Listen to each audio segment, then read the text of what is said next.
अयोध्या में बन रहे राम मंदिर के 1000 साल की गारंटी कोई नहीं दे सकता। श्री राम जन्मभूमि तीर्थ स्थान ट्रस्ट के महासचिव चंपत राय ने आज कहा है कि बन रहे राम मंदिर के 1000 साल की गारंटी कोई नहीं दे सकता। मंदिर के 1000 साल की आयु को कोरी कल्पना ही कहा जा सकता है। 300 से 400 वर्ष की गारंटी भी मिल जाए तो हम निर्माण के लिए सहमत है।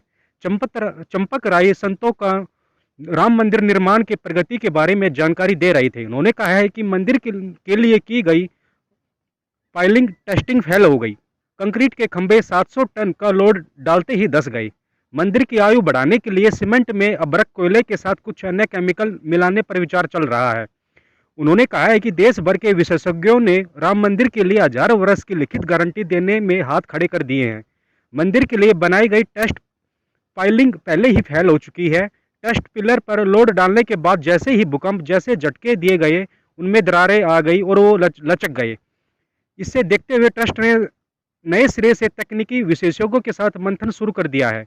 मंदिर निर्माण की जिम्मेवारी श्री राम जन्मभूमि तीर्थ क्षेत्र ट्रस्ट ने लॉर्सन एंड ट्रूबो तथा टाटा कंसल्टेंसी को सौंपी है।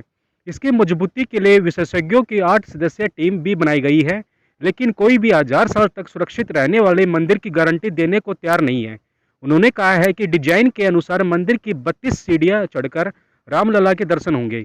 इस कार्य में 16,000 घन फीट पत्थर लगेंगे।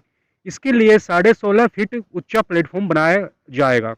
यह फीट यह 2 फीट लंबा, 2 फीट चौड़ा और 2 फीट ऊंचा होगा। प्लेटफॉर्म में भी पत्थरों का इस्तेमाल होगा।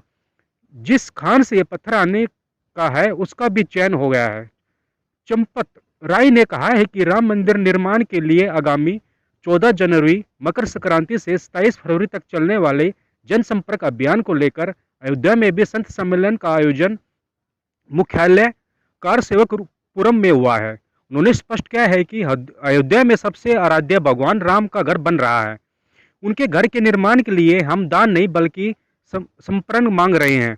यह धन संग्रह नहीं बल्कि निधि संग्रह अभियान होगा। इसके तहत देश की आधी आबादी से जनसंपर्क किया जाएगा। तीर्थ क्षेत्र ट्रस्ट के महासचिव ने कहा है कि अभियान को लेकर देश के 40 शहरों में बैठक होगी। भगवान का घर तोड़ा गया था, अब फिर से बन रहा है। समाज से उन्होंने कहा है कि हमारे पास 4 रास्ते हैं। पहला रास्ता हम बड़े बड़े उद्योगपतियों टाटा बिरला अंबानी के पास जाए। दूसरा दुनिया के लोगों से दौलत मंगवाए। तीसरा बड़ी बड़ी कंपनियों का सहयोग ले। और चौथा मार्ग जनता के पास जाए। हमने चौथा मार्ग चुना है। इसके बाद यदि कुछ बचता है तो अन्य मार्ग भी अपनाएंगे। टाटा बिरला अंबानी भी जनता का ही हिस्सा है। उन्होंने बैठक में शामिल संतों से भी कहा है कि